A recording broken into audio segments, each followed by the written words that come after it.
standard form of a quadratic into vertex form or graphing form of a quadratic.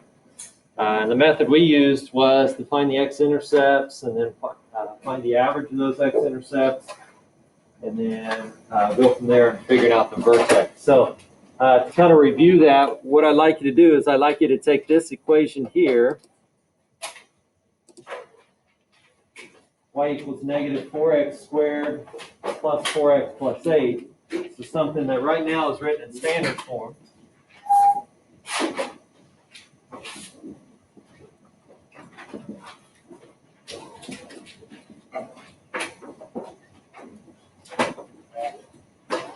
And I want you to try to rewrite that into our graphing form, our vertex form. Which, remember, it's going to look like this in general.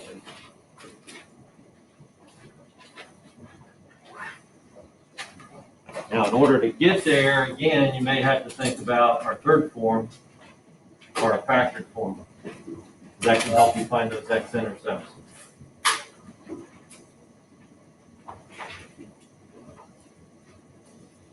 All right, so take a shot at that one, see what we remember from Friday. And then today we're going to look at an alternative method for doing that rewrite.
Mr. White.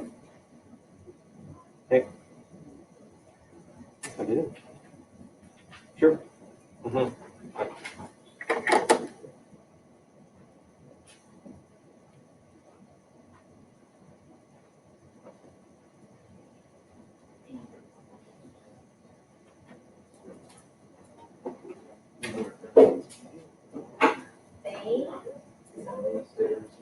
Okay. Isn't it in the hallway that like there's the commons and then it's went down towards the gym and there's a hallway?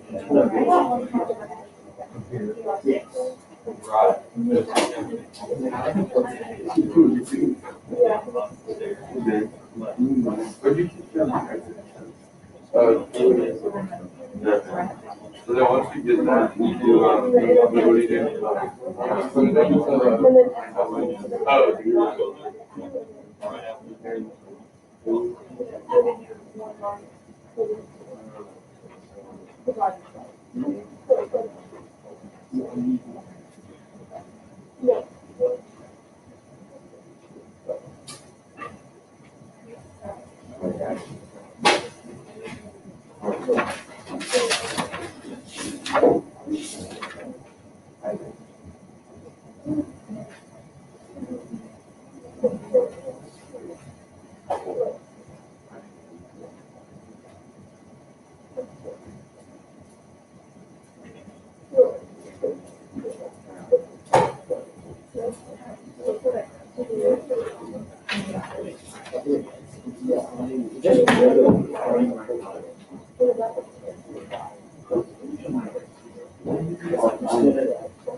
That step may be helpful as you're trying to find the x-intercepts.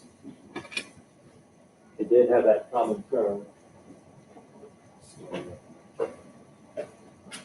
That should be -2 instead of +2.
If you remember on Friday, we talked about these different forms. Each kind of gave us different pieces of information. Some of it was useful for graphing. Some of it wasn't quite as useful for graphing, but it still had its uses. If I went back to the original standard form, is there anything in the standard form that would maybe be something that I could use on a graph? What's one piece of information, Ben? The negative of the coefficient of x. Yeah, the coefficient x squared or the a value. That a value gives me the same information here as it does here, as it does here. And in this case, it tells me two things. What would be the two things that it tells me? What's the negative tell me? Opening downward. What's the 4 tell me? It's stretched. It's a little bit thinner than normal. Okay, so it does give me a little bit of information as far as opening down and its stretch. Anything else from the standard form that would help me with the graph just by looking at it? Oh, yeah, the y-intercept in this case was 8 because that was our constant. Okay, so not totally useless, but maybe not great for making our graph yet. All right, well then I went from that to eventually the factored form. So our factored form, again, it gives us some information. The -4 is still the same information it was before, but we also said factored form helps us with x-intercepts because now we know we have x-intercepts when x is equal to 2 and when x is equal to -1. So that's a little bit more, especially if I were going to go ahead and make my graph. That would give me a little more to work with.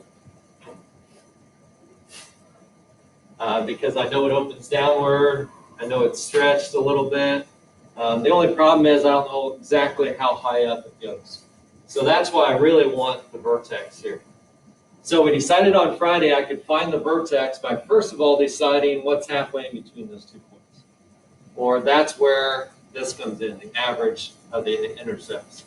So I'm going to add those two intercepts together, and I'm going to divide it by 2. So if I do that, I find out it should have been at positive 1/2 for the x value. So somewhere along this positive 1/2 value is going to be my vertex. How did we decide what that y value was? What was our next step? Yeah, plug it back in. So I'm gonna plug that half back in. And I could go into this equation if I wanted to. I could go into this equation if I wanted to. I could even use this one if I wanted to. So it doesn't matter which one you plug it into. But I'm gonna plug a half in there. I always like to go back to this one just because it's easiest to work with. So if I plug a half in, I'm gonna have negative 1.5. I'm gonna have positive 1.5. And I multiply it by negative 4. So Brock, did you get that? Okay. It should be a positive because we know it's going to open downward. Somebody get that value? I didn't plug it in. What'd you get out? I'm sorry? 9. Does everybody agree with that? I didn't plug it in. Okay. So that would make sense because it's up here at 1/2. 9, which means it's opening downward. And a little stretch. Now, we still haven't done what they asked us to do, though. They want us to write it in graphing form, but now I can do that. Because graphing form would have the negative 4, shift it a half to the right, and then shift it up 9. So this would be, okay.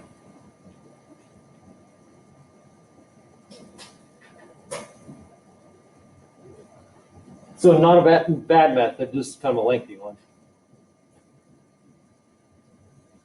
I mentioned it Friday, but today we're going to try to shorten that up, see if there's a faster way we can get there. And we'll get to that here shortly. But before we do that, there were a couple from the homework that was due on Friday, and then there was one from the homework on Friday, and then one from the one that was due today that I want to make sure that you did correctly. So one of the ones that was due on Friday was problem number 22. And in problem number 22, talked about looking at the profit of a certain company. So they said the amount of profit in millions of dollars made by Scandal Math, which is a company that writes math problems based on tabloid articles, could be found by this equation. P of n equals negative n squared plus 10. Where n was going to be the number of textbooks we sold in millions. Well, they wanted us to find the maximum profit and then the number of textbooks that Scandal Math must sell to realize that maximum profit. Well, if we think about this situation, we're dealing with a quadratic. So we're dealing with graph-wise a parabola. This parabola is going to be opening downward because we know we have that negative sign out front. So I don't know exactly what it looks like, but I do know that we're looking at some sort of situation like this. When they ask me for the maximum profit, really what they're talking about is when am I going to reach this highest point? Or in other words, what they're really asking about is where's the vertex located? So if I look at this equation and I try to identify the vertex, well, right now it's kind of like that one we just did. It's in standard form. So finding the vertex takes a little bit, or takes a couple more steps. So I'm going to look at these two and I'm going to see if I can factor it. Because if I can factor it, then I can figure out where the x-intercepts are. Well, this one has that common term, just like the one we did. In this case, it has that n. So I'm going to pull out a negative n. If I do that, I'm going to be left with n minus 10. But again, what we're trying to figure out is we're trying to figure out where the vertex or where the x-intercepts are. So what I'm thinking about is when is it equal to 0? So I got two situations. I got when negative n equals 0, which means n had to be 0. And I have when n minus 10 equals 0, or when n equals 10. So I'm looking for what's halfway in between those two. So this one's fairly easy to figure out. I know that my vertex had to have an x value, or in this case, an n value of 5. Is that my maximum profit, though? No. That's the number of textbooks that I need to sell. We had to keep in mind it was in terms of millions. So I need to sell 5 million textbooks. But I want to know my profit. Well, just like we have been, we're going to plug that in. We're going to see what the y value or the output is. So if I plug that 5 in, I got negative 25. And then I've got plus 50. So I end up with 25. But they did it in terms of, was it millions of dollars too? Yeah, it was in terms of millions of dollars. So if I sell 5 million textbooks, I'm going to make a maximum profit of $25 million. Question? Wouldn't it be just normal 25 and not negative 25 because you square? Well, I got to follow order of operations though. So I've got to square it first, and then I'm going to do the opposite of that. Had it been written like this, you're right, I'd have a positive. But in this case, since I got to square it first before I deal with the negative. All right, so that was just kind of a way to think about the vertex in terms of a certain situation. And then the one from today's homework, number 35, had a number of problems that were really fairly similar. I wanted to look at just one of them. And really, it was a lot like what we just did. But just a reminder, if I'm trying to, and in this case, they wanted us to solve it without using quadratic formula. But remember, whenever I have, in this case, a t squared and a t, I want to make sure that equation is equal to 0 before I do anything else. So I had to get this 3 to the other side. But what happened was it wiped the 3 out on both sides, which was fine. They didn't want us to use a quadratic formula, so I'm still thinking about factoring here. Well, this is another one where they have a common term. What's my common term for this two? Or we have a common equation. Yeah, so I'm going to pull a 2t out. And when I do that, I'm left with t minus 7. And now I try to figure out what's going to make that equal 0. Well, 2t equals 0 when t is 0. So that was one option. And t minus 7 equals 0 at positive 6. That was our other option. So all of those, once you got it equal to 0, you should have found a common term. And so all of those, one of your answers should have included 0.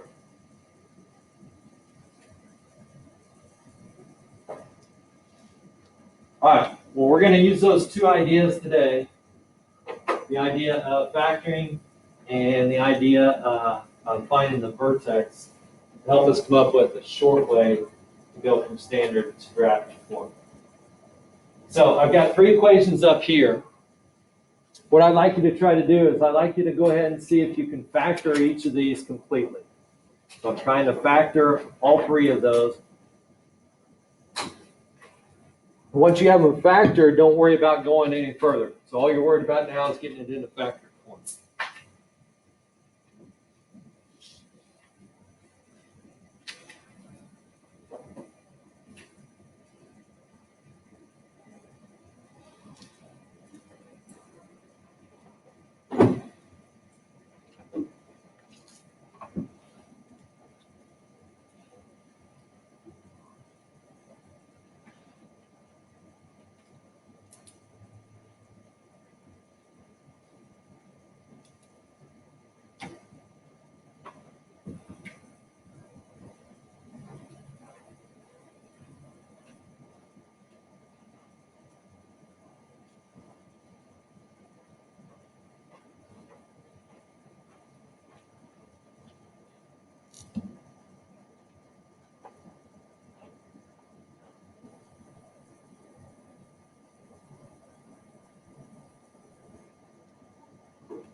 possible to pull out a common term, make sure you do that. Not all of them are.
Again, if it's possible to pull out a common term, make sure you do that.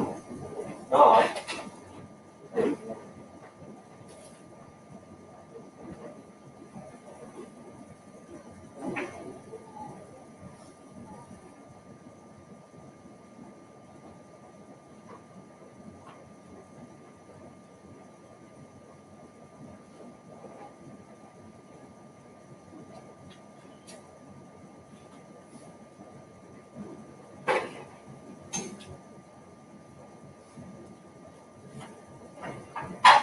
all right, let's go ahead and move into our groups if you would and compare what you just got for your factored form.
Okay, so the first one, factored form. Let's see, this group right here, would you have for your factored form? X plus 5 and X plus 5. Right, x plus 5 and x plus 5, or we could also write that as x plus 5 squared. All right, second one, let's see, this group in the middle, what do you have for that factored form? X minus 6 squared.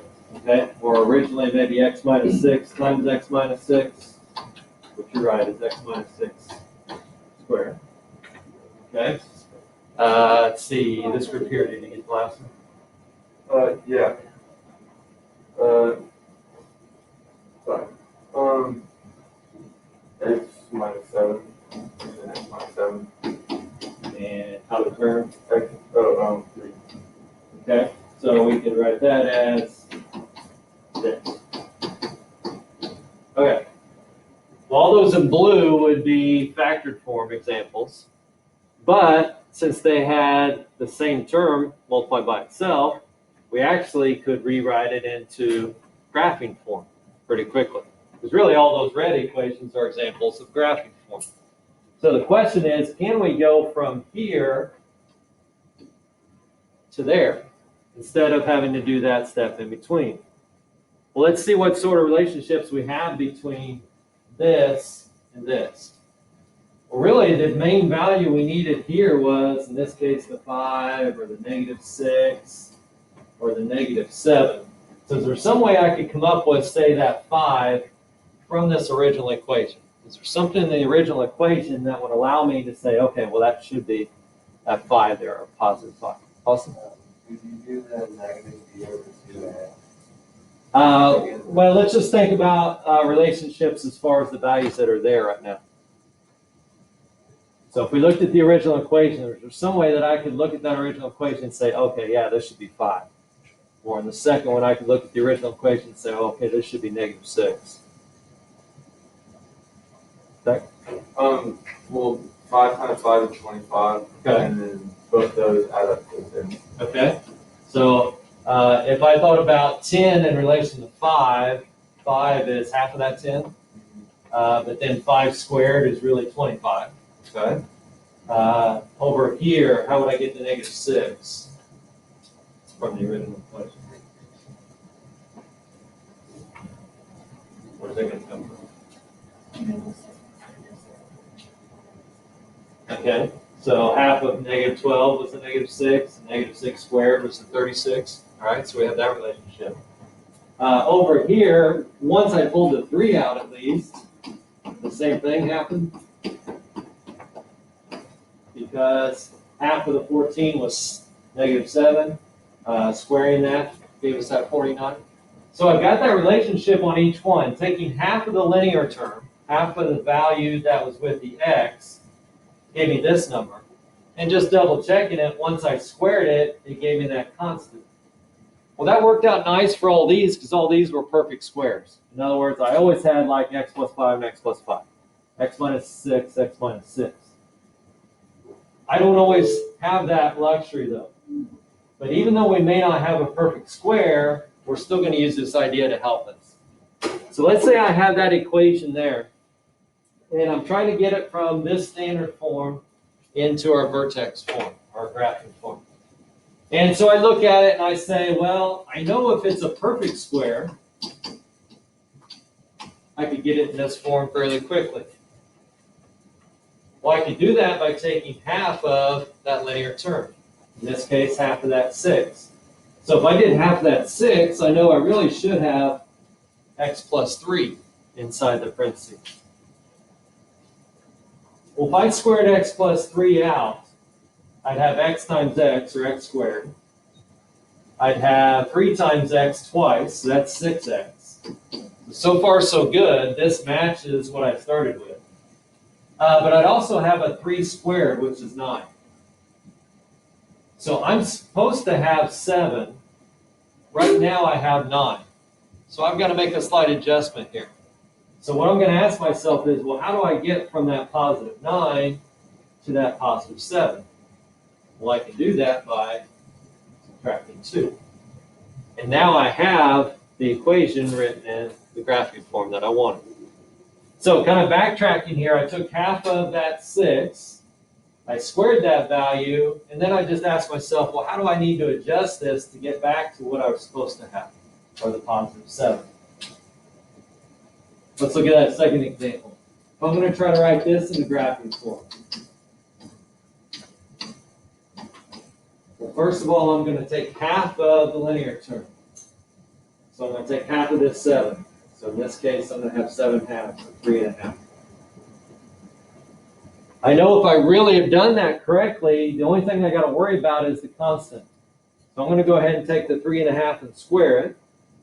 That's going to give me 12.25. But I'm really only supposed to have 2. So I've got to go from the 12.25 back down to the 2. So I can do that by subtracting 10.25.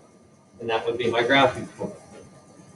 And the reason, again, we're doing that is I could pick out my vertex pretty quickly. My vertex here would be -3, -2. My vertex here would be +3.5. negative 10.25. So that idea of taking half of the linear term and then making our adjustment is what's referred to as completing the square. So if they ever ask you to complete the square, they're talking about this method.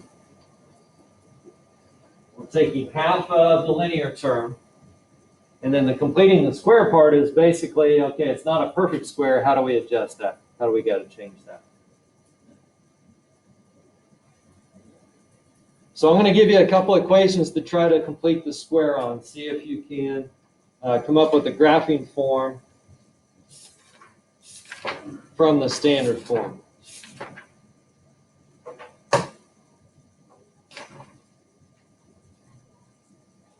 So try these two. Try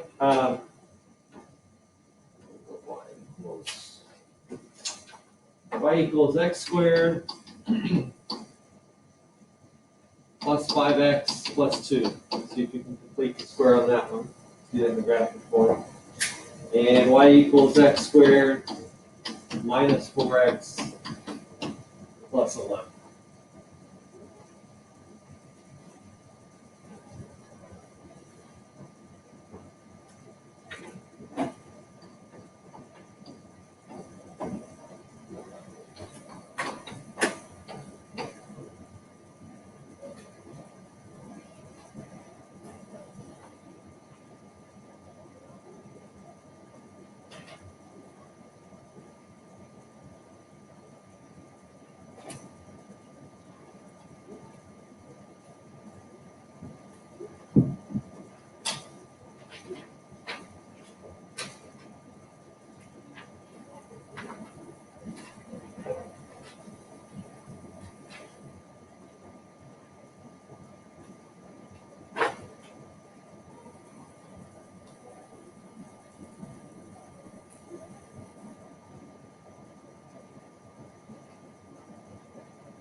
What's the adjustment I got to make on the first one? I know I got to take half the 5, but what's the adjustment I got to make after that? Joe? Minus 4.25. Say it again, I'm sorry. Minus 4.25. Close. Oh, yeah, you're right, I'm sorry.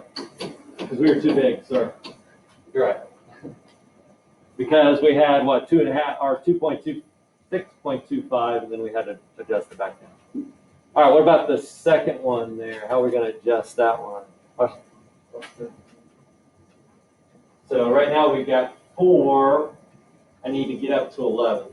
Because if I square this, remember it's going to become positive. So how am I going to get from 4 to 11? Yeah. So those would be our graphing forms for those two. Okay?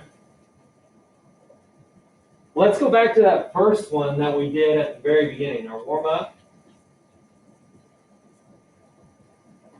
On this one, we figured it out eventually, but it'd be nice if we could have got there faster instead of going through all these steps here. So let's see if we can use completing the square to help us out on a problem like this. Well, so far when we've completed the square, really we haven't dealt with this last value to the very end. So for a second, I'm going to not worry about that last value. This one's a little bit different because we have that negative 4 out the front. So I'm going to actually do this step to start before I do any completing the square stuff. I'm going to pull that -4 out, but I'm only going to pull it out of the first two terms. I'm going to pull it out of this first one to give me x squared. I'm going to pull it out of the second one to give me -x. Again, the 8 I'm going to deal with at the end anyway, so I'm not going to deal with the 8 quite yet.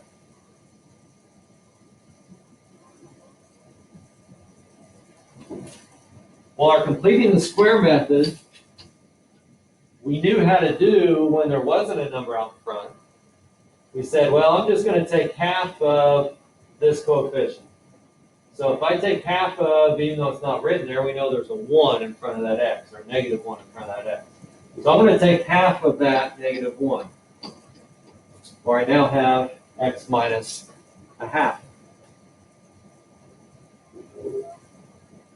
But I can't completely ignore those other values, so I'm going to stick that -4 out front again.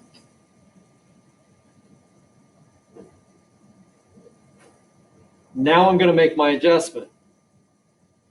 Well, there's two things I have to think about. I have a -1/2 squared. So if I square a half, I really have a 4th. But now I had to multiply that 1/4 times the -4 that was out in front. So if I take a 4th times -4, I really have -1. So right now I'm down here at -1. According to the equation, I'm supposed to be up here at +8. How do I get from -1 to +8? Well, I add 9, which is the same equation as what we got there. It's a little bit faster. So if you have a number out in front other than 1, it's slightly different because you got to pull that out.